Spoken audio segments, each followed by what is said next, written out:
Hello guys, আসসালামু আলাইকুম। Facebook আমাদের মতন নতুন কন্টেন্ট ক্রিয়েটরদের জন্য দুইটি নতুন আপডেট নিয়ে এসেছেন।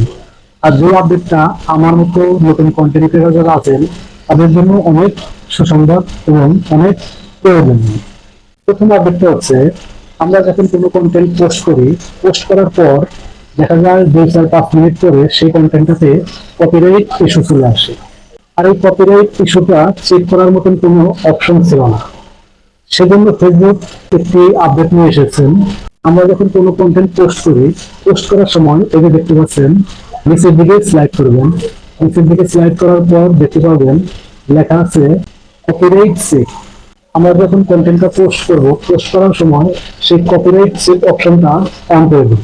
তাহলেই সেই কন্টেন্টটাতে যদি কোনো কপিরাইট থাকে, কিছুক্ষণ পরেই ফেসবুক নোটিফিকেশনে আপনাকে দেখিয়ে দেবে যে এই কন্টেন্টটাতে কপিরাইট আছে।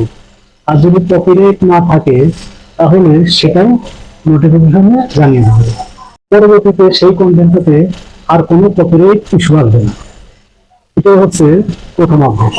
এবং দ্বিতীয় আপডেটটা হচ্ছে, আমরা যখন কোনো কন্টেন্ট পোস্ট করি, কন্টেন্টটা পোস্ট করার কিছুক্ষণ পরে যখন এটা পাবলিশ হয়ে যায়, তখন কিছু থার্ড পার্টি কন্টেন্ট ক্রিয়েটর আছেন এবং যে নেতিবাচক কন্টেন্ট ক্রিয়েটর আছেন, তারা সেই আমার কন্টেন্টটা কপি করে তাদের পেজ, প্রোফাইল, টিকটক, ইউটিউব, এমনকি যে কোনো সোশ্যাল মিডিয়াতে পোস্ট করে সেই কন্টেন্টটা নিজের বলে চালিয়ে নেয়।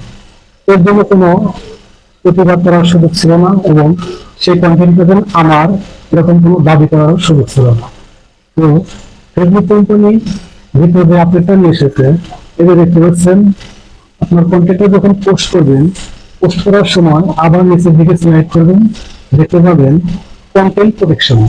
আর এই কন্টেন্ট প্রোটেকশনটা যখন আপনি অন করে দিবেন, তখন আপনার সেই কন্টেন্টটা থার্ড পার্টি কোনো কন্টেন্ট ক্রিয়েটর কিংবা দৈনিক কোনো কন্টেন্ট ক্রিয়েটর আপনার সেই কন্টেন্টটা আর কপি করে তাদের পেজ, তাদের প্রোফাইল কিংবা যে কোনো সোশ্যাল মিডিয়াতে পোস্ট করতে পারবেন না। আর যদি পোস্ট করে, পোস্ট করার পর কিছুক্ষণ পরেই আপনার ফেসবুক নোটিফিকেশনে একটি নোটিফিকেশন আসবে। সেখানে আপনাকে দেখা যাবে যে আপনার কন্টেন্টটা অমুক ব্যক্তি কপি করেছে এবং কপি করে সে তার প্রোফাইল, পেজ কিংবা সোশ্যাল মিডিয়ায়, আদার্স সোশ্যাল মিডিয়ায় পোস্ট করেছে এবং সে তার কন্টেন্টটা নিজের জন্য চালিয়ে নিয়েছে। তো আপনি যদি আপনার কন্টেন্টটাকে রিপোর্ট করতে চান, তাহলে এই অপশনটাতে এখানে দেখতে পাচ্ছেন, এই অপশনটাতে ক্লিক করুন।